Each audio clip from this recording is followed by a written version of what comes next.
Give me $10,000. That's right. It's a weird take going on, the rumblings of what someone should ask for when they do their Kickstarter project. And I'm not talking about someone that's been around the block like myself or a few others that's been doing this for a number of years now. What I'm talking about is the first time Kickstarter creator who's got delusions in their head, delusions of grandeur, thinking that they are going to be more successful than they are likely ought to be.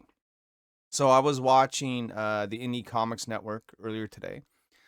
Daphne and Nita were talking about this subject and how Nita made a post on a Facebook group that if this is your first time running a Kickstarter, comic book wise, mind you, we're talking strictly comic books here, that maybe asking for 10 grand as your starting funding goal is not the smartest idea.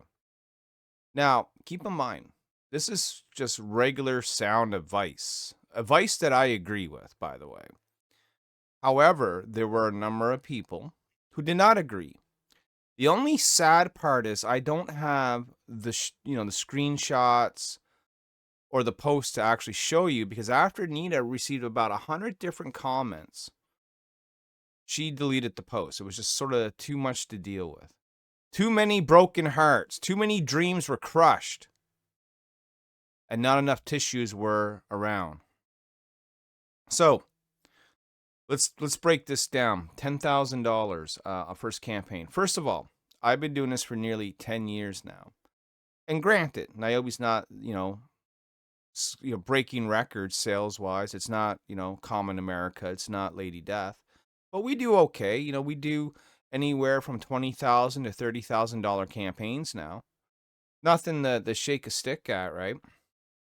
But I would never, even now, right, ask for 10 grand to fund my comic. And it's not that, hey, I don't want 10 grand. It's just that on Kickstarter, there's a mechanic, right? It works a little different than Indiegogo. But on Kickstarter, if you do not make your funding goal, you get nothing, right? So let's say I did do the $10,000 goal and I make $8,800. Well, because I didn't raise that extra $1,200, I get nothing. So all the money that I put into my project, all the time I spent building the site, promoting it on social media, going on different podcasts, that sort of thing, is all for nothing at that point, because I got nothing out of the deal, right? So the argument is going to come into play. Well, LP, what if I spent $10,000 to make my book and that's what I actually need?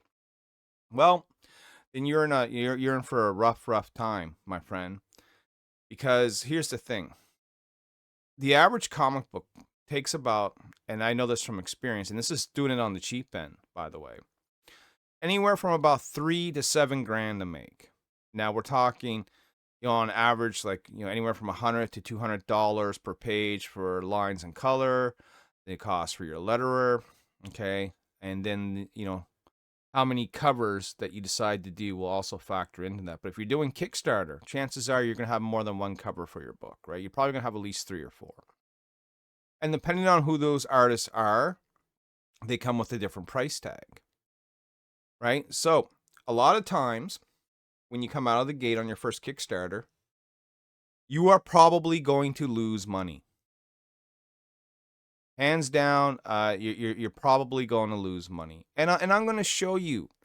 In fact, I'm going to show you a little graph right after words from our sponsor. And just who is this video sponsor? Well, it's me, Austin. It was me all along.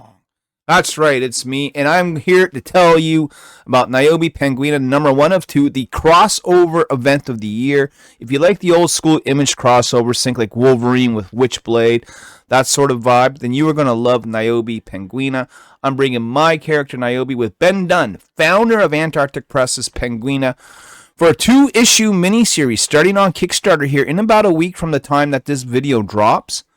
So, ladies and gentlemen, by all means, keep your eyes out for the follow page. And when this thing goes live, with this man right here by my side, Mr. Ben Dunn, come check out Nyobi Penguina. We have 6 great covers to choose from Eduardo Garcia, Jen Leonard, Narciso Souza, Mr. Ben Dunn himself. That's going to be a great one. And how about from Image Comics artist Mr. John Stinsman, known for his work on Lady Pendragon, Evangeline, Scarlet Crush, and others. Plus, we'll have a blank variant for you guys to doodle on. There's going to be some really cool pages, some great artwork, great colors here, guys. 30 pages in all for part 1. It is the crossover you don't want to miss. And plus, hell, if you're new to Nyobi, we have all kinds of great add-ons to get you caught up. Okay, everything from Birthright to Origins to Outbreak to the very first Nyobi, the 3rd printing back in our black and white days. So this is a campaign you don't want to miss, guys. It is Nyobi Penguina, the crossover, and it is coming to Kickstarter in about a week from the time of this video dropping. We'll see you soon. Peace. All right, and of course the sponsor was me, Austin. It was me all along. So, hopefully everyone can see that. This is a list of all my Kickstarters from the time I started my very first one in 2015, February 20th, 2015. That's about 8-9 years ago now, and I started working on Nyobi about a year or two before that. We did an amazing, guys, get this, and keep in mind all these numbers are in Canadian dollars. So most of you are going to be from the US, and your dollar's worth more. So in fact, this would even be less for you, right, than what you see here. So Nyobi number 1, my groundbreaking book. I'm fresh out of the water. It's my very first Kickstarter, and I make $2,300 Canadian. Barely making my funding goal. And I think my funding goal at that time was $1,500 to $2,000. I would have to click in the campaign to find out for sure. We did 64 backers, and this book cost me money. Okay. It was all done in black and white, and it wasn't a small book by any stretch of the means. This was like 40 pages of Nyobi right here, the very first printing of Nyobi. Did 2,300 Canadian, which is probably about 1,800 US. Okay, 1,800 US for me now wouldn't even cover half of the book I'm producing. Not even close, right? So we went, we were in debt with that. Not big time debt, but we were in debt. I was working and paying out of pocket to ship books and getting my feet wet in the whole world, right? So just imagine if I had put $10,000 as my campaign goal and made 2,302. Well, first of all, Nyobi would never have happened, and we wouldn't be having this conversation, right? The people who complain, they're like, well, why would you say that to us, man? You're just looking for, Anita said that people were accusing her of looking for free work. She doesn't even make comics. She does things in the background for other people. They were also, just scared that,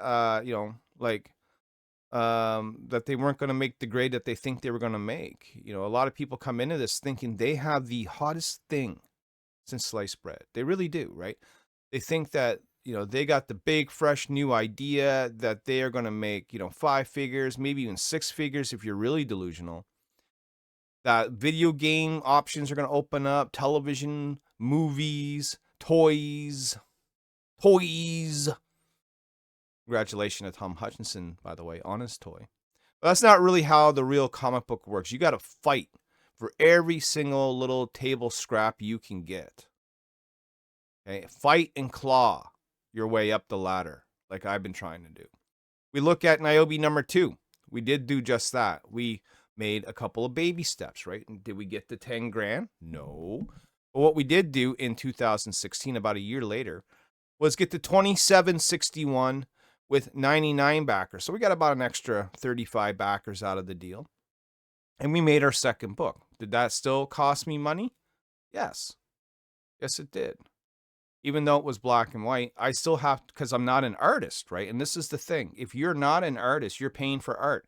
Art is the most expensive thing you're going to pay for your comic book. Hands down, bar none. So we, okay, that's an improvement. I didn't stop. We kept going. In 2016, about 8 months later, we did 38 Canadian, which is probably about 3,200 American, with 104 backers. So we gone up maybe about $1,000 and change there. Okay, again, nothing too groundbreaking, but this is what you have to do to get to the numbers that you're looking for, people, is you have to, again, fight and claw your way to the top. A year later, in December, 2 days before Christmas, December 23rd, we did Nyobi number 4, The Broken Kiss, and we did 42.85. So again, we went up by about another $400, $500 there from previous campaign, from 104 backers to 112. So we're not even breaking yet $5,000 Canadian. We're not even breaking yet $4,000 American. That would probably be about 3,700, 3,800 American. Okay. Then we did our one shot for our villain, Avani.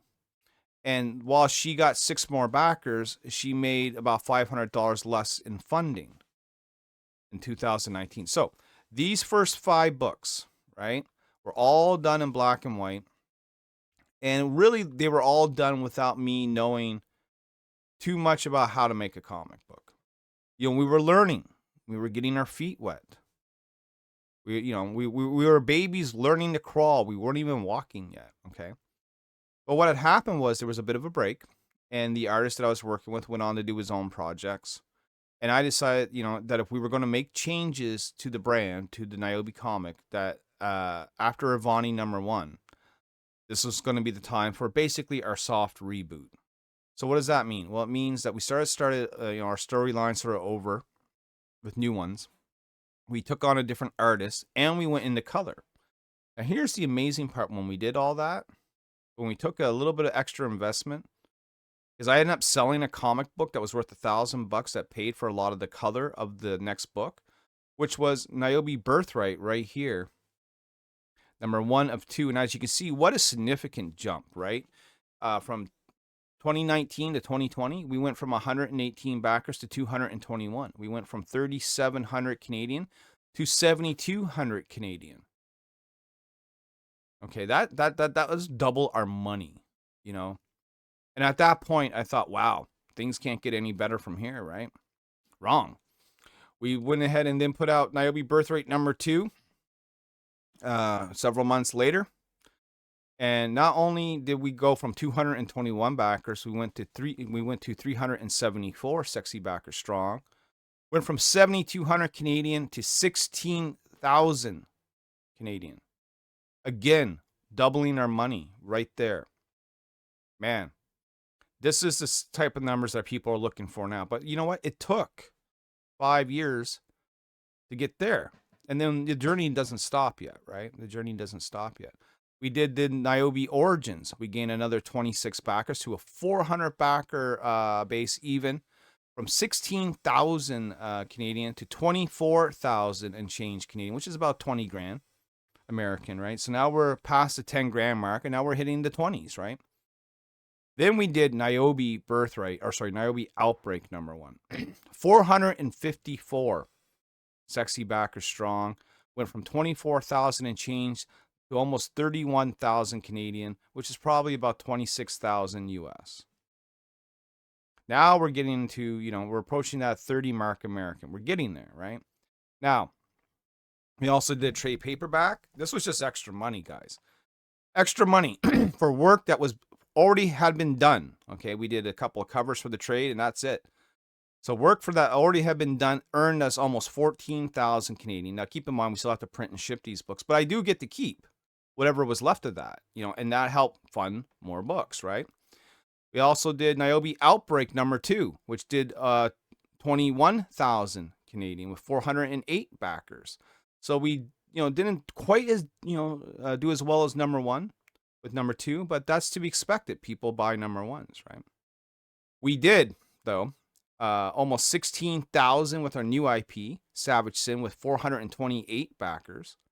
Now, people are going to look at these numbers and go, you made 400 backers, 24,000, 454 backers with 30,000. You got 428 backers. Why only 15,000? Because a lot of people were going digital. Just because times are tough, and I get it, right? A lot of people have opted to go digital. So while we gained in backers, we lost in money because people weren't paying for shipping and paying for physical books. Okay. We also did Nyobi the cosplay editions. Again, work that we already done. We just wrapped it up with the new covers. Nyobi cosplaying as some of our favorite X-Men. And it did a modest 103 backers and brought us in $7,700. Again, I probably got to keep about 4,000 of that after printing and shipping. That's all money that goes in the bank. And of course, I'm now working on Savage Sin 2 and Niobe Penguina, number 102, the crossover event with Mr. Ben Dunn. My point to all this is the shit does not happen overnight. To get to these levels here, and trust me, I'm proud to be at these levels, but at the same time, I know we can be better. I know we can do better, and we will do better. So for me, the journey's still at its infancy. But if you're just starting out, you're not unlikely. I mean, I can't say it's never going to happen to you.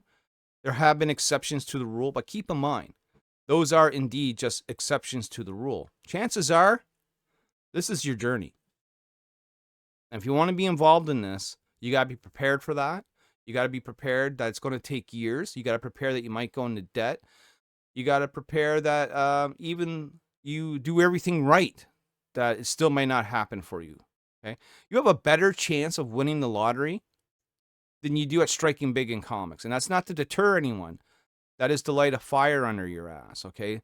I want to see people involved in this who have a real passion for the medium, who have a real passion for comics, a love for comics. Those who are not scared to take a dip to try and get ahead. This is LP for Nyobicomics, and we'll be back